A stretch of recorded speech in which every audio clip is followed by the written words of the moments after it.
Hey, this is George. Welcome to the show. Just want to remind you that some of the things we talk about might jump into spoiler territory, so please read the show notes or check out bddsci-fi.com for a full list of potential spoilers. Thanks for listening, and without further ado, here are Kevin, Adam, and myself, the Busy Daddies Do Sci-Fi podcast.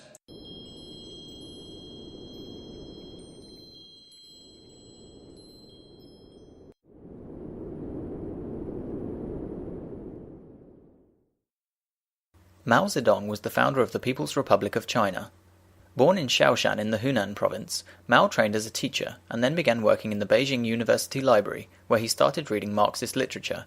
He helped to found the Chinese Communist Party in 1921 after the Communist Party was victorious in a civil war against the ruling party, the Kuomintang, and in 1949 Mao founded the People's Republic of China. Mao's reformation of Chinese society started with the government taking state ownership of industry and farming, and any opposition to these plans was met with ruthless law enforcement using any action Mao considered necessary. In 1958, Mao launched the Great Leap Forward scheme, designed to mobilize labor forces and improve production, but the scheme failed and millions died from the famine resulting from Mao's plans.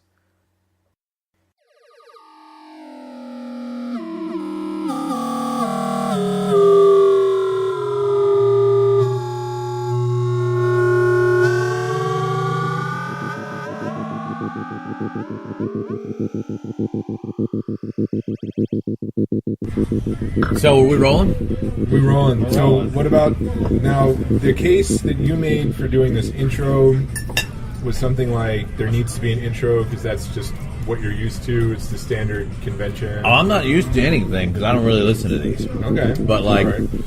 Well, there's usually something. When I usually hear- like a bam bam bam bam. The being the busy daddy science fiction. Well, no matter what we do to Which start it, it's got to be more interesting than this. Yeah. No, that's it. All right, good. We got our intro. Cool. I was about to say, yeah, chlamydia is who not a don't know. flower, George. This is So this is you brought up, Kevin just brought up, I have some sort of swollen red pussy thing going on in my eye. I had that last week. Oh man. Yeah. And I'm Kevin sitting in just brought between up- you two. Kevin just brought up the toilet training 3-year-old that I have at home. Who yesterday, I leave the room for about 10 seconds to get him a new pair of undies because he's got a fresh dump. And I go, what's the worst that could happen? I come back in, and he is shaking his undies into the toilet, but he doesn't realize that the turd has already flown out of the undies. Oh wow. Planted itself on the wall, on the countertop. Wow. A real Salvador Dali. He's got like a good arm. It's entirely possible we just Sherlock Holmes'd our way into where exactly Yeah. his eyes. There's the crime? some feces in your eye. Took a, yeah. What I would do is I would wake up in the morning and this eye would be like closed up, covered in like slime. I'm anticipating that. You know what I mean? And then it was sort of like my wife only noticed it once, and I didn't want to do the whole pink eye scare. I knew it wasn't pink eye. I was pretty sure it wasn't pink eye. I was my about to kids, say, how they did would've you had know? it first, Yeah, yeah, right? you I would've- mean, and I know the people I hosts. work with and stuff. It's like pink eye. I've had it before. It's gone around before. I've seen it. And I was just like, what doesn't kill you only makes you limp, right? So I was just like, I don't want it to be an issue, and it went away in a couple of days. Beautiful. That's how it did with me. But no one was throwing shit around my house, so it might complicate things a little bit. Well, we have different standards in our home. I guess. So, this is the Busy Daddies Sci-Fi podcast. We've been busy. You're busy, George. right? Yeah. Who wants to talk about their busyness first? I feel like that's a good thing to Yeah, talk about. Kevin, you've I been mean, on sort a of qualifier. beast of a run with work. When did we meet last? Here It for was the here half hour on your phone. Yeah. And in the month ago. second half hour, unrecorded, some of our best work, listener. Yeah, it's But the that's ether. that's the ephemera. Is what happens. Yeah. I've been busy. I've been reading science fiction at in different locations. I've been in Florida. Nice. Oh, how's Florida? Selling. It's great. It's great. I lived in a condo larger than my home. Okay. And it was all to myself. I did yoga in the mornings, did an honest day's work, came home, and was disappointed. History Channel 2 is no longer a channel. It's been reabsorbed into history, and Vice is the channel they popped out, but no more Ancient Aliens. That was how I chilled out in Florida, man. Ancient Aliens. I love that guy with the hair. You know, if anyone knows whatever that guy. Great. It's like they try to look for aliens in history, like find evidence or something. It's just the greatest stuff. It's the distilled occult stuff, you know. Ben Franklin and the streets of Washington D.C. and early contact, and doesn't that look like a jetpack on that Inca's forehead, and the whole 9 yards. That does sound cool. I recently rewatched Chariot of the Gods.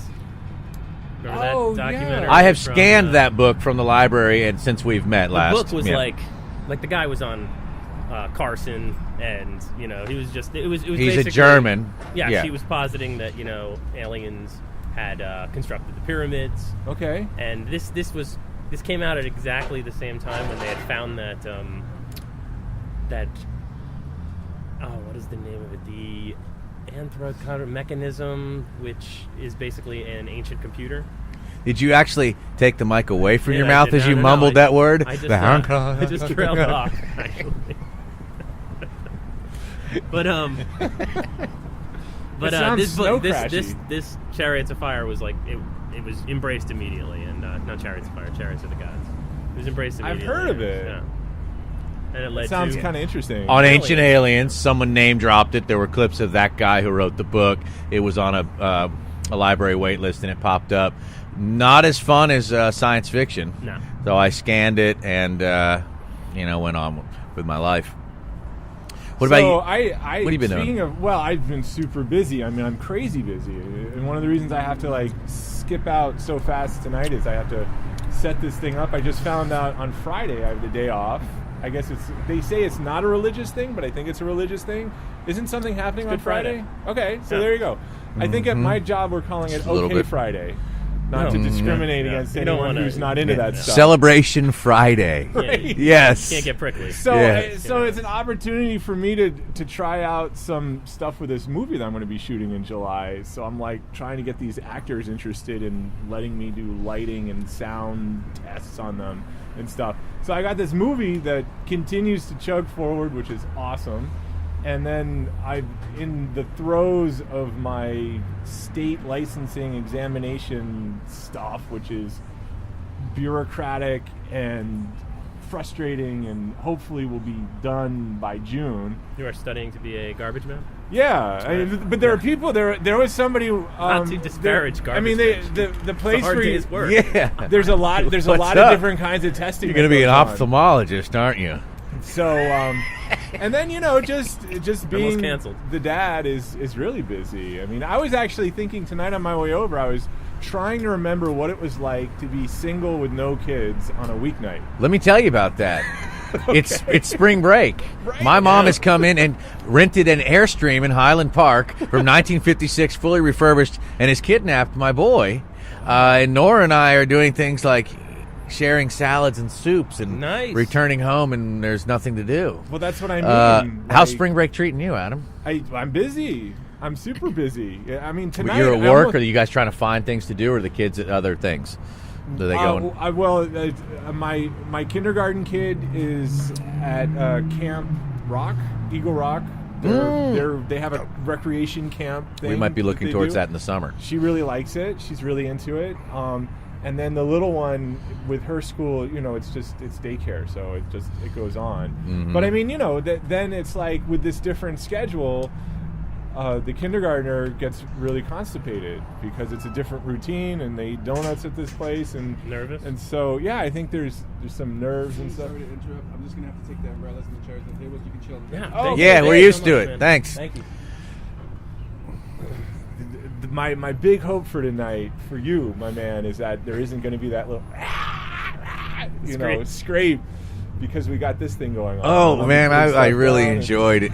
That was our the sound. Hitler, yeah. Well, there's no. I mean, I could hear myself chewing pie at times with this mic. When I'm yeah. doing the thing with earphones, I'm like, I'm that's very kind of aware. weird. I'm like, Isn't shut that up, dude. amazing, the difference? I'm very aware of how many times I'd like smoke or clear my throat in the middle of the podcast. So yeah. What are you doing that's busy? I am busy. Body training, apparently. Daddy. Yeah, that's it. Right now, that's a my lot. wife works in production and she's shooting in Pasadena. Oh, cool. So it is like she's going into work at 10 and not leaving until midnight. Oh, so wow. it's just consistent stream of me and Jack. It's been awesome. He's in the middle of doing really, really good with the pee, not so good with the poop. Just still hanging on to it, which is apparently pretty common, and according to my mother, that's what I did too. Wow, that is a lot more than I was ready to share, but it just came out. Well, that's what you want, right? That's what you want. Yeah. You want it to just come out. That's, Want it to come out. Yeah. there we go. It should be a I good had a time. roommate, and we were always running out of toilet paper. This is when I lived on Mount Washington, like that a ways. And I was always just like, what is he up to? Because I knew it wasn't me, because, I'd lived alone for a long time, and I knew how long it took to go through a roll of toilet paper.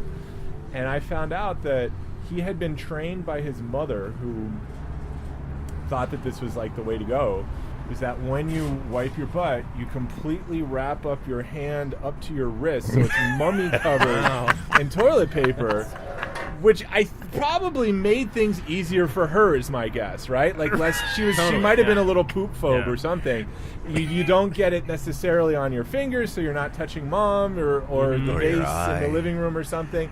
But he had gone through age like 28 of just like mummifying his hand every time he had to go to the bathroom, and that's just how it is. Did I think I'd did it probably- break? Did you break the cycle Yeah, while that's- he was living there? Did you take him through that? And I brought it to his attention, and he said, "Hey, I'm I've been not taught to." taking any Did he credit say, or "I was anything. taught to mummy rap, man"? I- Like, yeah. like revelatory. Did Yeah, look he at was- you he was cool like about he was it. freed? like was bad boy totally- Bubby, man. yeah. Like, oh wait, I don't have to wear this mask. I think I probably fall somewhere in the middle between mummy wrap and like one or two sheets, because I use an excessive amount. We can't do this. Maybe we should talk about sci-fi. Well, Yeah. I was gonna say Three seashells, like based Demolition on Man. you had mentioned the sci-fi channel, or no, the History Channel, and that made me think that one of the major things in my life these days is we have dropped Netflix. Like, we have given up Netflix. Like, Ooh. just a few days ago, we gave it up. We finally cut the cord. I just couldn't go on there anymore and look for a movie for like hours and just see all of those terrible B Terrible, movies, man. or just things that I had seen before. Just uninspiring. It was like it was like going to Blockbusters, And we got the HBO free for a month, and I was able to find at least like 5 things that I was really interested in watching, and I figured it's about $8 more. But cutting that into the cost of how I used to rent stuff, I'm like, that's totally comparable to me. Like 5 movies. And they have Sesame Street now. They've switched over to HBO. And so we did it. And my hope for this podcast, the reason I bring it up, is that I hope that the curators on HBO, because it seems like it's more of a curator type channel, they select stuff and it's available for a month, and there's different stuff and that kind of thing, instead of just this dumping ground, right? That there will be some cool sci-fi stuff coming up, and I guess I trust them a little more, because that the movie that our fan recommended, which I think we definitely want to talk about, Yes, Coherence. It was on my Netflix queue or my Amazon queue, I don't remember, but there was so much shit there that I looked at it and I read the thing and I was like, sounds kind of interesting, sounds like maybe it's not very good, I don't know, I don't care. But if that had been on HBO, I probably would have paid a little bit more attention to it, because I would have been like, how did they get here? Right? Like, they must have jumped through some hoops, or somebody must have vetted them. For And HBO I'm a to little, have paid I'm for a little the conflicted, license, because I want people to be able to get their stuff up there, as someone who likes making no budget movies that I want people to see on the internet and stuff. But at the same time, I guess I'm sort of moving toward more of a curator model, and yeah, I'm excited. I'm just like, wow, maybe I can turn it on and there's like going to be a cool fantasy or sci-fi thing that I didn't know about or hadn't seen in a while? There's going to be Vinyl by Scorsese. It's already there. Which I caught a couple episodes of. How was it? I don't think it was good. It was intriguing because mixed in with fictional people are real people from rock and roll past. So I had to watch some skinny cat be Alice Cooper, which was really awkward, man. It would have been tough for me to do something like that. If they had started working with like Jim Henson's Muppets and had it been a real skinny cat Muppet being Alice Cooper, now I would have been all over that show, right? That would have been awesome. Well, then you would have gotten kind of an Avenue Q sort of thing because it's drugs and sex and all sorts of stuff. But I don't know. Apparently, star of show is. Never talked about Meet the Feebles. I remember Meet the Feebles. Yes. My older brother came home from Sarah Lawrence one Christmas, and he came home late at night, and he woke me up, and he made me watch it. I feel like everyone saw that movie under those circumstances. Like, you need to watch this. I was like, "What are you talking about?" He's just like, he's like, "I'm not going to say anything because it's only going to take 30 seconds, and it'll have you." And it was right. It was really, really, really exciting for. I don't know. I was like 20 or something. I was like really. I'd probably still really be into it, but. And why do I think that's Peter Jackson? It is. Because it is. Because he used to Bad be really Taste, disgusting. Dead Alive. Gross out. Yeah. Mm-hmm. Yeah, when he had Good no money, he was stuff. really creative and disgusting. So let's talk about Coherence. All right, yeah. Cool. And I'm glad you said the name because that was really my only criticism of the movie was that I couldn't remember the name. And then I was like, that's not fair to the movie. It could just be me. I think that's a self-criticism. But I will say I don't think the title is that. Yeah. They dropped the meaning behind it at some point, though. I guess. I can't remember exactly what it was, but it's that they have to stay coherent. They all have to maintain their own timelines, their own actions, and not interact with. Or that was a theory. They have to stay. That makes them they were thinking not coherent. Not coherent then. Yeah. Huh. Yeah. The movie sucked. Yeah. Really? What were they thinking, man? It was great. I liked it. I didn't like the ending. I thought it was. I thought the ending was great. I have to say, this is the first movie, not sci-fi, doesn't matter genre, but like the first movie that I've seen in a long time that I thought I was totally into. Beginning to end. I was so into it, and I agree that at the ending, the very ending, I don't know, are you doing your spoiler thing at the beginning of this? Or yeah, are we yeah, okay. No, it doesn't. So at the very ending, when my understanding of the ending was that everything got fucked up. Yeah. Right? I think that Kevin, did you see it? I did not. Okay. But you can. Oh, this is great. It's on my iTunes. I have intentions. Well, then we don't want to. Good ones maybe to. we shouldn't spoil it then. I think you can sally forth if you want. I'm just going to be sitting here quiet. All right. But half of me wanted to just pretend that I'd seen it and sound really bizarre. But I'm not going through with that. What I do every week. It's called Pulling a George, actually. The fans talk about it on the website. I read that book. Yeah. What's really going on here is that there's a dinner party. Yep. And there's a comet passing over, and there is the sense that something weird could happen because one of the relatives of one of the people at the dinner party is like a physicist or something. His brother. Right? That was where it kind of like. Of course. Well, it's where it was like where you had to get some exposition, right? Having conversations about Schrodinger's cat and all these things that, like, and he's explaining applied physics because my brother told me to just, give him a call if anything happened. I know. So they end up calling this guy and going, man. No, they never. There's some physics that need to be applied to. Here's what happens: is that there's a power outage. Yep. And they go outside, and it appears that there's only one house in the neighborhood that has power. So some of the people go to that house, but then things start getting really, really strange. And what ends up becoming sort of apparent is that the other house is that house. That what has happened is that when the comet has passed over, it has taken these people and their experience and multiplied it into all of these alternative, simultaneous realities. Cool. So there are all these different houses with all these different people playing out different scenarios based on how they're reacting to the event. Does that sound sort of Yeah, that's perfect. And maybe even they don't fully trust each other. Right. And then it becomes like sort of clear that they come up with these very nerdy like ways of trying to maintain their own identity stability and stuff, but then it becomes clear that maybe some of the people who went out aren't the people who came back, that these are actually intruders from another house, and they don't even know it, and they don't know it, right? They don't and how know. Do they hold on to their identity? Well, I mean, so like a totem in Inception? Yeah. Perfect. So what they do is they decide colored glow sticks around their neck. They have colored glow sticks, but that doesn't seem to be working. So then there's pictures. They take pictures of each other, gather pictures. They roll a dice, and then whatever the number is, they write on the back of the picture, figuring that other places they wouldn't be able to roll the same number on the back of the picture. Cool. And it turns out that a lot of the other houses also have this box of pictures, which then has like a catchphrase on it as sort of, what do they call that? A fast key or something? Yeah. I don't know.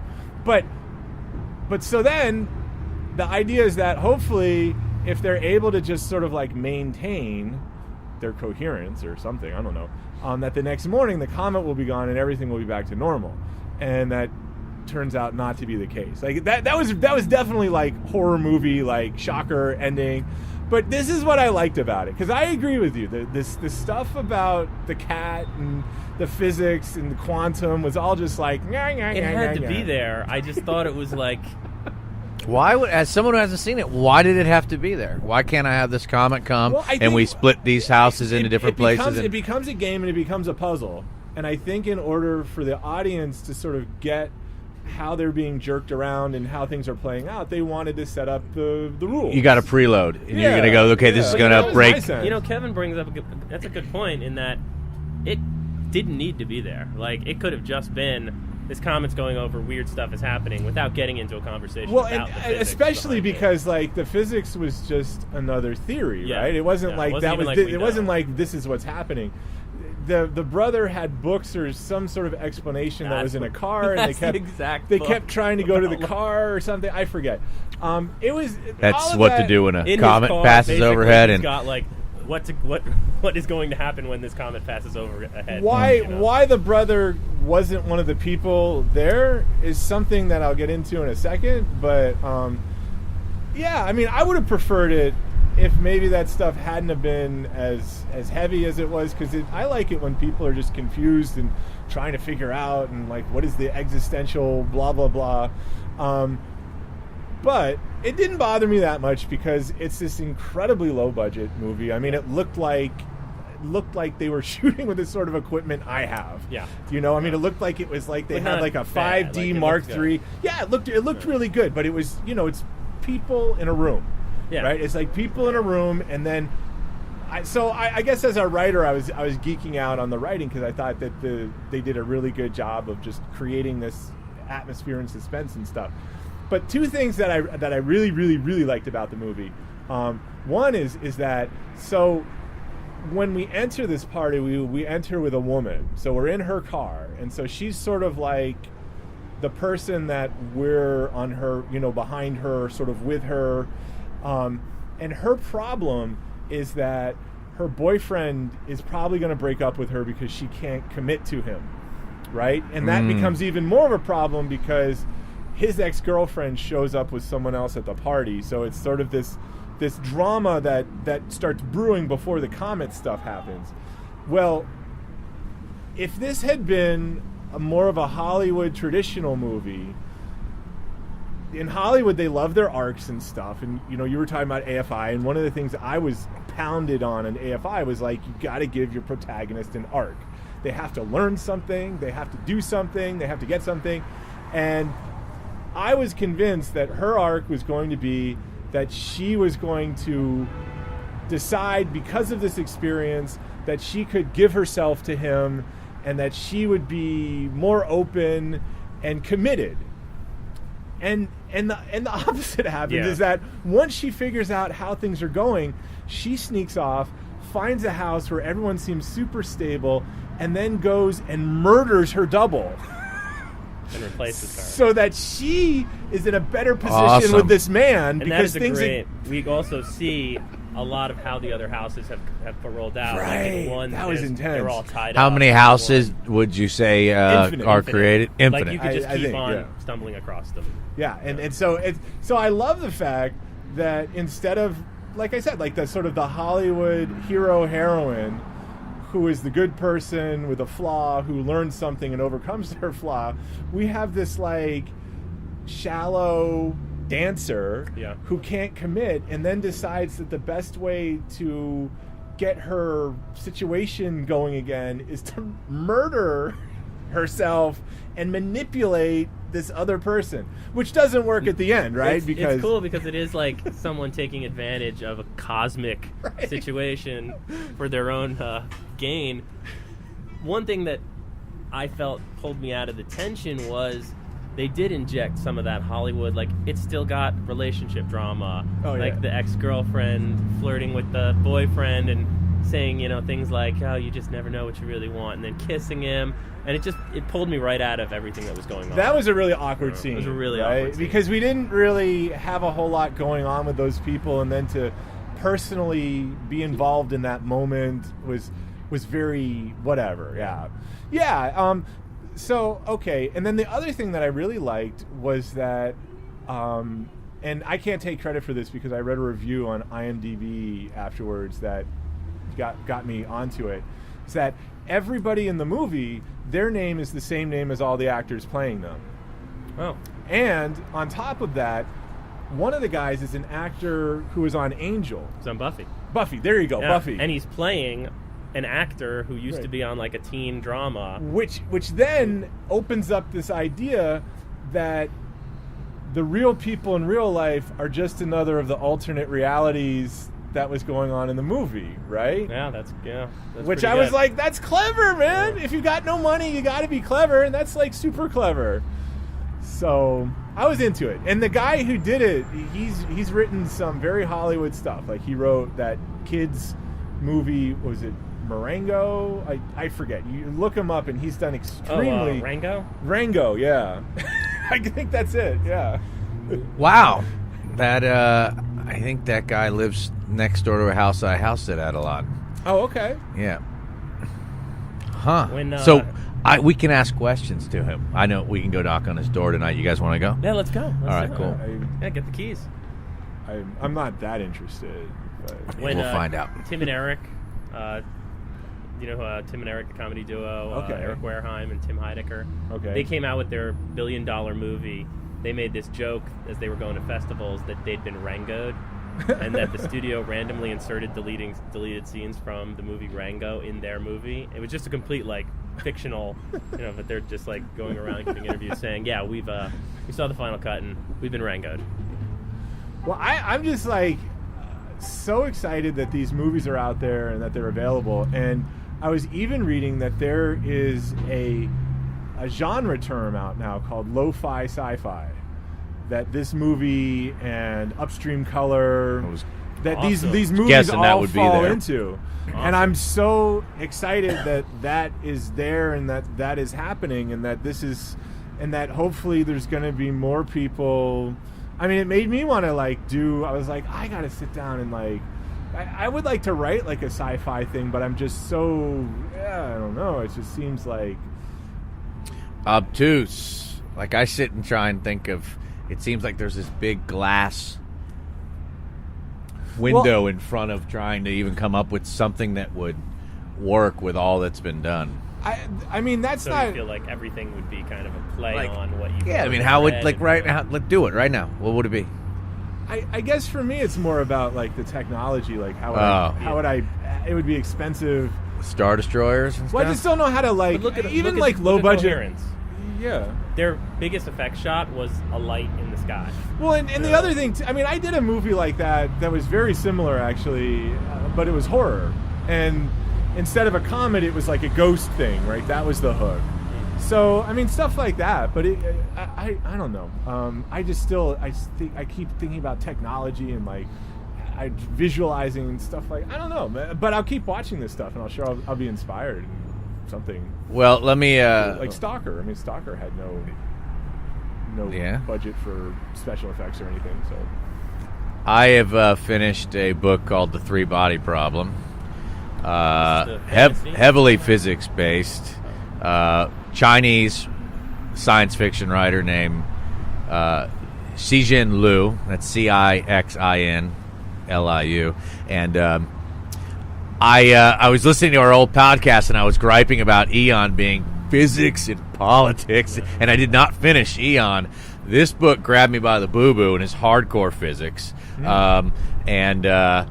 There's a real three-body problem that a physicist, probably that guy at that dinner party in that movie, would go, oh, the three-body problem, never been solved. Gotcha. But it pops out of the Cultural Revolution with just some assumed differences in alternate reality. So they are working on a machine that transmits into space that can cook enemy satellites. And we start with the intellectuals and the physicists being sent out to the woods to go chop wood and do stuff that really happened in the Cultural Revolution. And as a punishment, one of them who had some good physics chops gets sent to this transmitter. Turns out the transmitter's actually trying to send messages to other civilizations out in the universe because there is a communicating with ET race, like an arms race that's going on in the world. And this place gets the first message back. And it says, do not answer. Do not answer. Do not answer. Because this person watched her father get killed by the Cultural Revolution, has watched the Cultural Revolution decimate the forest that she's lived in. Even though she was planted there working, she replies. And she says, please come and teach these people a lesson.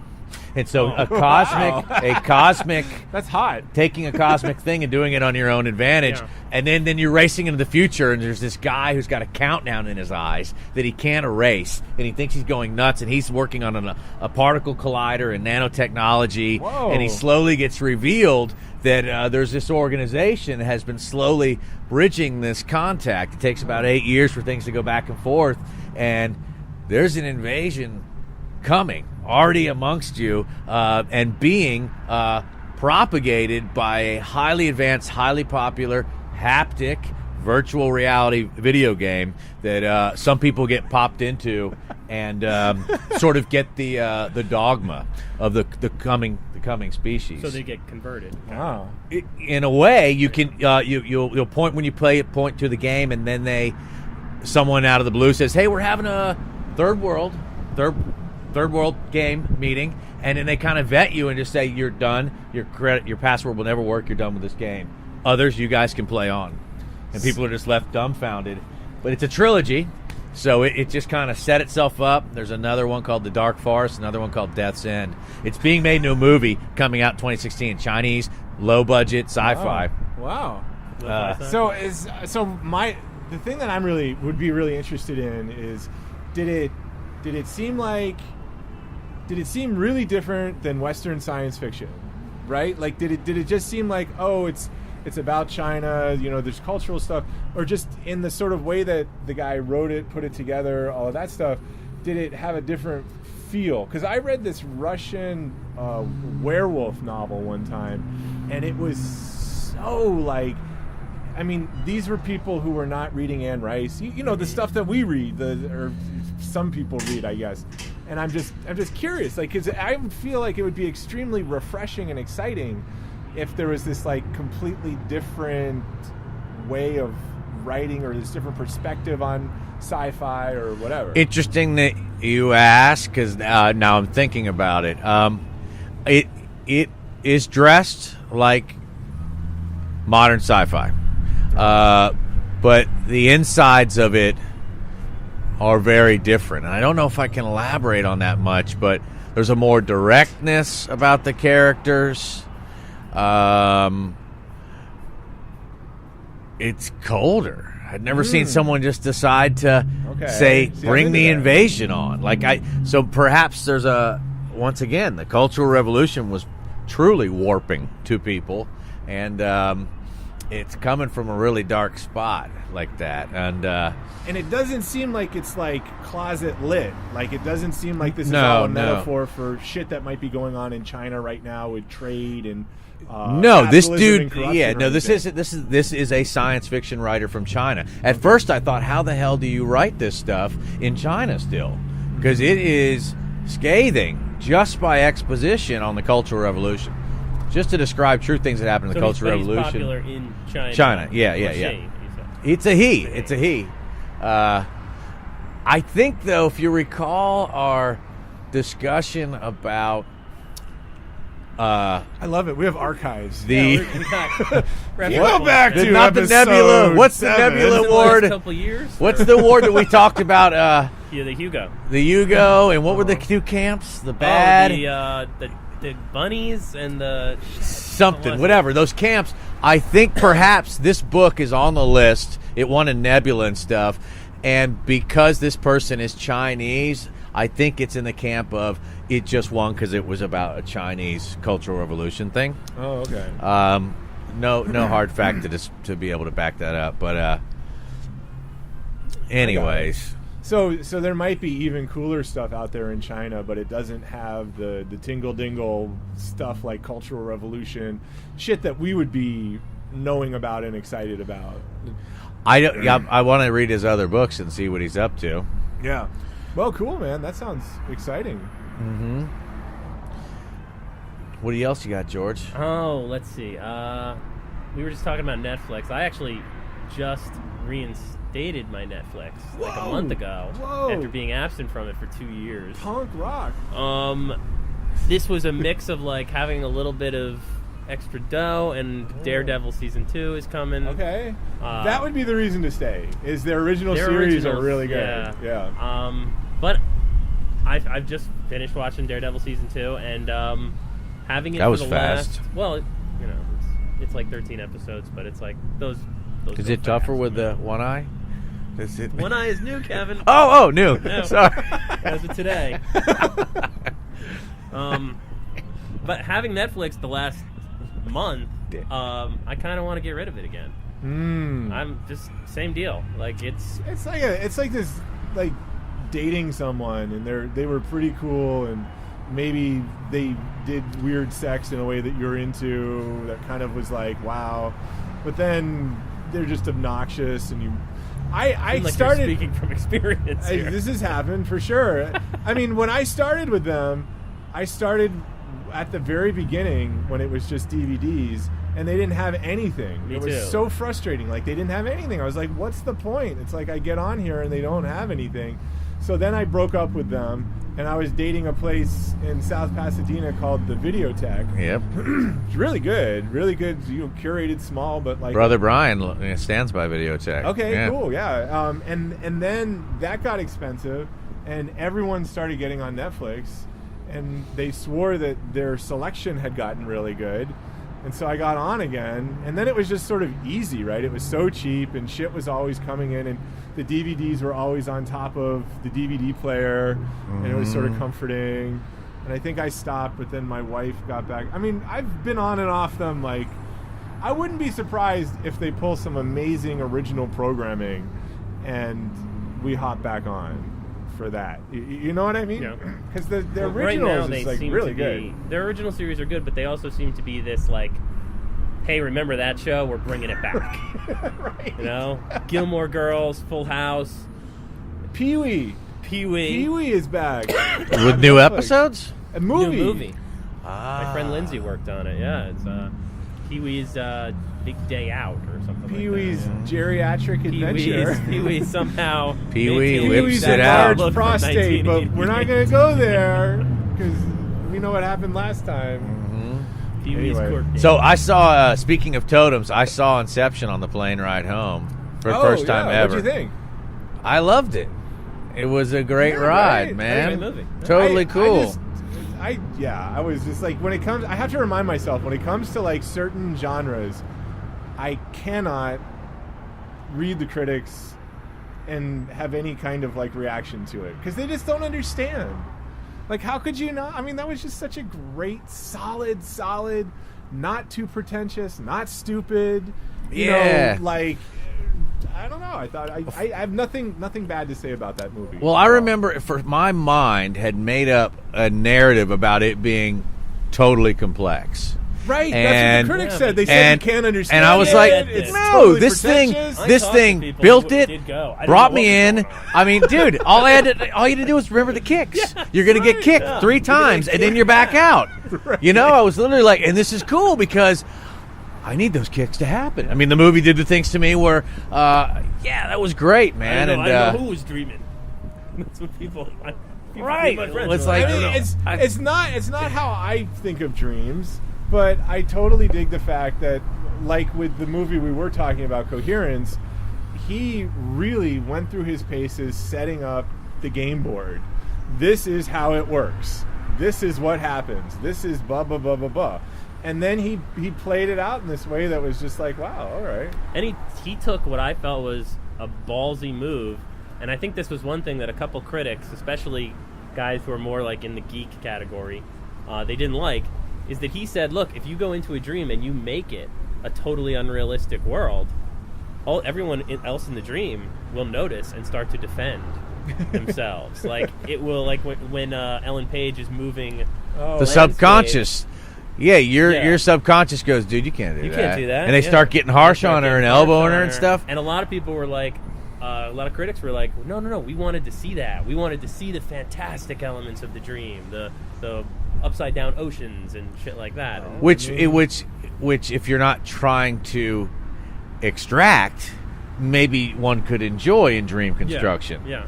But you're sneaking in there and taking But stuff. you got a lot of that stuff anyway with the world that the two of them created, you know. Yeah. Right, yeah, they still played with it.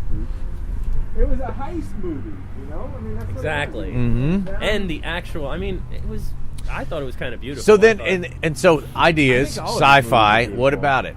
Inception. I mean, is it just clear, or is it? Yeah, I think it's totally sci-fi. Me too. I mean, I think so too. Yeah. I just didn't know if there was something I Well, I mean, wasn't I think thinking. I think it's sci-fi in our definition because it's about ideas. Right. Because that's what I mean. Like, that's, I think, why the critics got angry with it, is that it's not really about dreams because he's using dreams to explore his ideas, right? I mean, like, his ideas about how you fuck with people and how you do this and time and everything else. So, great, it's ideas, but it's still, it's sci-fi because isn't there like, there's some technology. they never or spend something. 1 second actually explaining. No, And I there's love almost like there's almost a Cronenberg Briefcase. style like Yeah. briefcase. I mean, it wouldn't have surprised me if there was kind of like an existence kind of spider plugged in, or like a mugwump ass Yeah. they just like punk, they just jack into, and it like makes the dreams work. Whole other movie you where know? they talk about the alien blood. Yeah. that fuels that machine. Yeah. And I think the Cronenberg things is a great point too, because Cronenberg has always been like one half wannabe lit, right? So it's like the mugwumps and the asses. I mean, he's saying like, oh, this is all metaphor for something else, right? This is really like a gay thing, or this is really about intimacy, and it's actually none of that. It's not. It is about what it is, Yeah. right? What he has set out and put together, and is like laying it down for you. And it was just a damn good story. Yeah, I've been having a hankering to watch Dead Ringers again. I have no memory of it. I was a that's kid who was just going through the video store, like grab the next Cronenberg, and I wonder what it really is. I have. Long time. Haven't I mean, for me, the Cronenberg movies, The Brood, oh. you know, Videodrome, because Videodrome predates William Gibson. I mean, Gibson was able to come up with a lot of stuff, but he was, I think, inspired by Videodrome, because Videodrome was there already. And then he has this one, I think it's called Rabid, one of his early ones with the vampire tooth in the armpit. Yeah, I remember you. Right, there's a motorcycle you accident or something. reminded me of that recently in our There's episode. that one, and then I guess I like his later stuff too. But you know, he got money, he got like a reputation, and stuff wasn't. I still want to see what's his new one, Hollywood Star Maps or something. Star Maps, I think. It's a like anti-Hollywood type sort of Bret Easton Ellis-ish kind of thing. So, Adam, are you reading anything? Are you staying on John Crowley? That's where you were? I read some of that. There was like 3 novellas, and I read one which I thought was really good, and then I read another one which I thought was like kind of like a fairy tale. It was okay, and then another one which just seemed it was I don't know. It was really boring, so I stopped. And right now, I've been going like straight to the source. I'm reading this book about Heidegger and Taoism. So, but in the terms of what we're doing, Hugo Award winning. I mean, ideas. I mean, it's all ideas. It's all about just ideas and source. stuff. There's no narrative. You see how he one-upped us on that? You see how he did that? Yeah. What am I supposed to do with that? I'm reading some Chinese sci-fi guy made up some stuff and. Oh yeah, to the source. Going right to the source, guys. Turtle Life. No, wait a second. Heard of it? All I meant by that was that it's non-narrative. It's like if have an okay Friday. Stories are playing okay Friday. All right, not a good one. Fuck you guys. Sorry. George, we quieted Adam. George, it's been really good. It's been a really good read.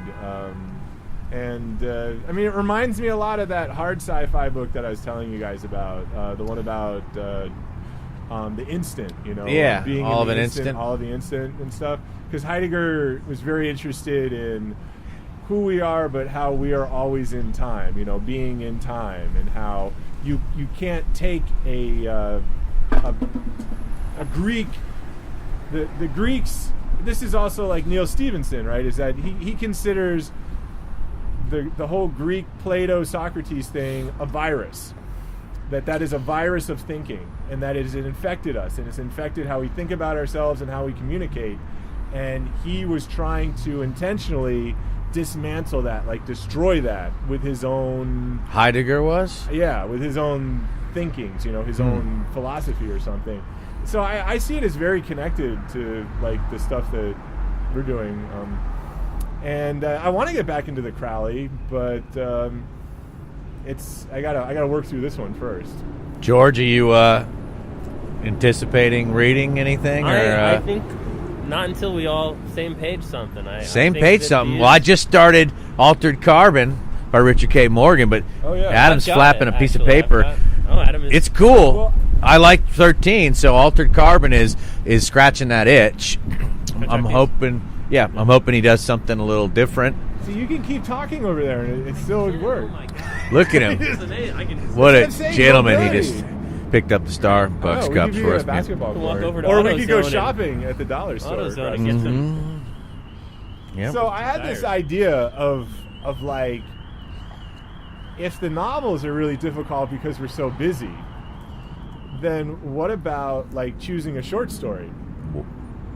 Like Philip K. Dick has like a quadrillion amazing short stories.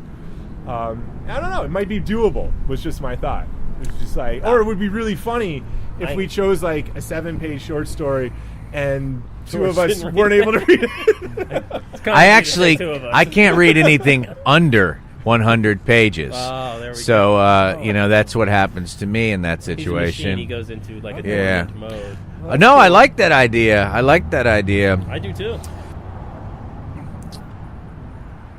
So what's the short story? I don't know. I didn't. Because we know we came out of. Yeah. One of the things, I don't read short stories, so I was like, this might be kind of cool too. It might get me into something that I've never been exposed to. It might be a way too. We could. I immediately think of like going into adventuring with some of the classics, where I don't want to read like Rama or Foundations by Asimov. Maybe a 25-pager. By some of these guys, or I'd go explore anywhere. I mean, there's probably a lot of cool, the Bruce Sterlings or any of it. Plus, we could all pick stuff and quickly rotate through them. This is true. Yeah. Listener, let us know on the website, bddsci-fi.com, what you think, or if you have any suggestions on what we should read. Well, yeah, especially because I thought the movie was great. I mean, really, I don't think I would have watched it, and it was really inspiring to me. I thought it was just fantastic. Cool. I did. I've also cranked through most of the Elric of Meld and Bone stuff. Many of his books, and I have another fantasy on deck. A guy named Patrick Rothfuss wrote In the Name of the Wind and something else. I'm anticipating that, but the Elric stuff I was trying to think of Adam actually asked in the episode you just listened to, listener, that he wanted to hear more about the Elric stuff, but and I it kind of got quiet right here. Yeah, was totally. he sort of like an anti-Lord of the Rings? That's where we go onto this. Yes. Yeah. Anti-Tolkien. I mean, I guess it's hard with any kind of fantasy. You always run up against Tolkien, right? Doesn't it seem like that's always kind of? So when was Tolkien writing that stuff? World War I. Yeah, World War I. He was World War I? No, his son was in. Oh well, the then, yeah, no, trenches. you can't do anything. He's got it. Yeah, but that's fantasy. Yeah, fantasy. I mean, fantasy. That's dragon and orc bullshit. Right? No, I don't feel that way. So interesting. That's but it's different from science fiction. It is. Yeah.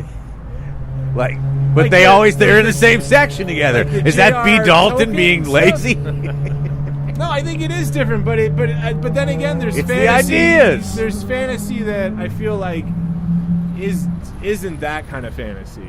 You know, like I was saying, like the Crowley, Little Big is, I guess you'd call it a fantasy, but it's so intense. It's such an intense, crazy book. There's so much going on. It's like, and then you've got like Thomas Pynchon. I only was able to get through one of his, Vineland, which is incredible. Like Gravity's Rainbow is fantasy. supposed to be awesome. I know, I never got through it. Me neither. No, I never. But Vineland is like, there's this whole... Our buddy Larry like, from Portland loves that book. Yes. he loves Gravity Rainbow, Yeah. though, but he told me that Vineland was like the retard...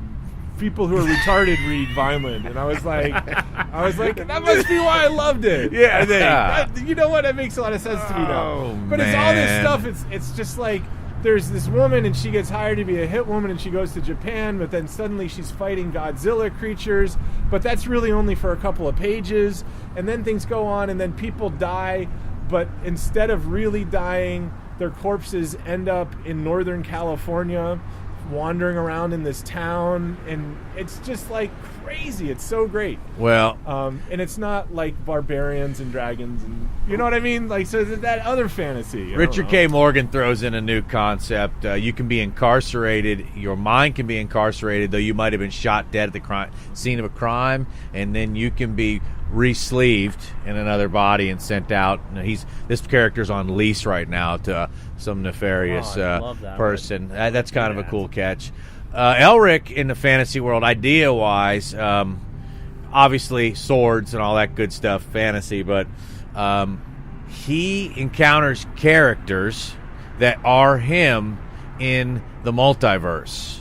And there is the notion of these eternal champions, and he might team up with himself. He doesn't know it. He might think he's passed out with exhaustion and dreaming, but he's actually boarded a ship and gone somewhere and handled something, always balancing chaos and law, usually unwittingly doing it, which is the rules of the realm. And then there are actually extra worldly people who don't adhere to chaos and law, which actually could screw up even that balance that he's unwittingly going after. What is Elric's deal? Is he a human? He's the emperor from a demon blood hybrid.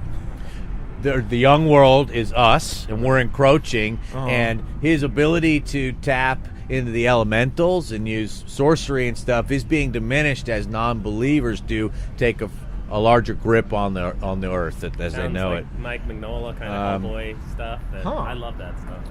But it's a cool ride. What it's done for me, man, is that once you've been bringing sci-fi or fantasy or wherever home, it's just changed my look of the world, man. Like, just to literally like encounter you guys or my wife and just think about things like there's one book called The Sailor on the Seas of Fate.